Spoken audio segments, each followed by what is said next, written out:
అనుకోకుండా ఇన్ఫ్లుయెన్సర్ అయిపోయారు ఈవిడ ఇన్ఫ్లుయెన్సర్ అయిపోవాల్సి వచ్చింది. ఇంకెవరో వీడియో తీసిన తర్వాత ఇన్ఫ్లుయెన్సర్ అయ్యారు. ఎలా అనిపిస్తుంది మీకు? ఆ మార్పు ఇట్లా జరిగిపోయింది కదా సడన్గా 1 డేలో. షాకుల మీద షాకులు అయితే మామూలుగా తగలట్లేదు నాకు. కానీ అసలు నేను ఊహించలేదు. కానీ అందరికీ నిజంగా పేరు పేరున అందరికీ ధన్యవాదాలు తెలుపుకుంటున్నాను. ఎందుకంటే నేను ఎక్కడుంటానో నాకే తెలియదు. ప్రపంచం అంటే ఏంటో కూడా తెలియదు. నాకే ఇవాళ ఇంతమందిలోకి తీసుకొచ్చారంటే నిజంగా సోషల్ మీడియాకి థ్యాంక్ యూ. అలాగే నన్ను సపోర్ట్ చేస్తున్న వాళ్ళందరికీ కూడా, మీ అందరికీ కూడా పేరు పేరున ధన్యవాదాలు తెలుపుకుంటున్నాను. Thank you very much. అలాగే కానీ చాలా సంతోషంగా ఉంది.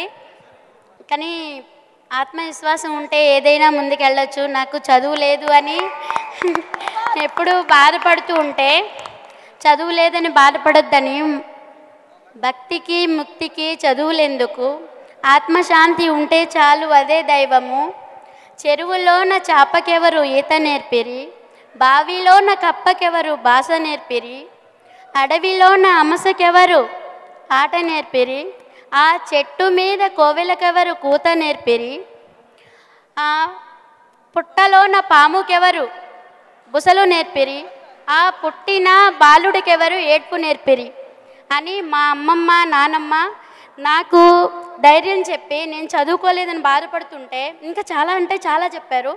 కానీ చదువు ఒక్కటే కాదు, నీ ఆత్మవిశ్వాసం ముందర పని అనేది నేర్చుకుంటే మనం చేసిన దానికి ప్రతిఫలం ఆశించకుండా ముందుకు వెళ్తే అంతా మంచిగా జరుగుతుందని చెప్పారు. కానీ నిజంగా నేను ఎప్పుడూ ఇలా ఎక్స్పెక్ట్ చేయలేదు.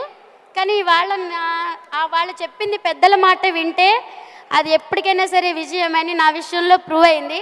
సో అందరికీ ఒకటే చెప్తాను, పెద్దల మాట అందరూ వింటే విజయమే కానీ అపజయం ఉండదు. Thank you very much. Oh my god, అసలు నీకు 2 లివర్లు ఎక్స్ట్రా అని చెప్పి మొదలుపెట్టి మీరు ఎక్కడి నుంచి ఎక్కడికి వెళ్తున్నారు. ఐ థింక్ త్వరలోనే ఆవిడ వెల్బీయింగ్కి సంబంధించినటువంటి చిన్న చిన్న వీడియోస్ కూడా రిలీజ్ చేస్తే అందరం కూడా చక్కగా వినేలాగా ఉన్నాము. మీరే ఆత్మవిశ్వాసానికి నిలువెత్తు నిదర్శనంగా ఉన్నారు కుమారి గారు. హార్టీ కంగ్రాచులేషన్స్ అండి టు యూ. సూపర్.